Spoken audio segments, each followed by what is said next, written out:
Raffadali in sport, manifestazione di calcio giovanile per l'Immacolata. Si è svolta ieri allo Stadio Comunale una manifestazione di calcio a 5 con 15 squadre divise in 3 categorie e più di 150 atleti.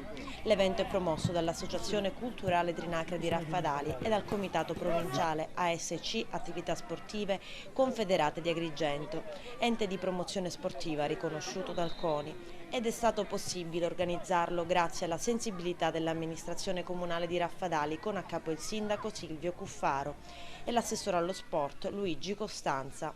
Il vero calcio è anche questo qui, dei bambini che si divertono, dei genitori che partecipano, senza stress, senza risultati, senza classifiche. Questo è il vero valore dello sport. Noi istruttori dobbiamo inculcare nei ragazzi questa mentalità e cercare di farli divertire sempre. Poi nella vita mai dire mai, però l'importante è che si divertono, che si integrano, e queste giornate sono veramente bellissime. Dovrebbero farle un po' più spesso, si dovrebbero organizzare un po' più spesso, perché il vero divertimento per i loro bambini dovrebbe essere questo. All'interno del rettangolo di gioco realizzati 2 campi di calcetto e già dalle 9 del mattino sono scese in campo 5 squadre per la categoria primi calci maschile e 5 per la categoria pulcini maschile. Il pomeriggio è stato tutto dedicato al femminile in sfida alle ragazze di 5 società per la categoria Open. Per ogni categoria sono state disputate 10 partite con la formula del girone unico all'italiana.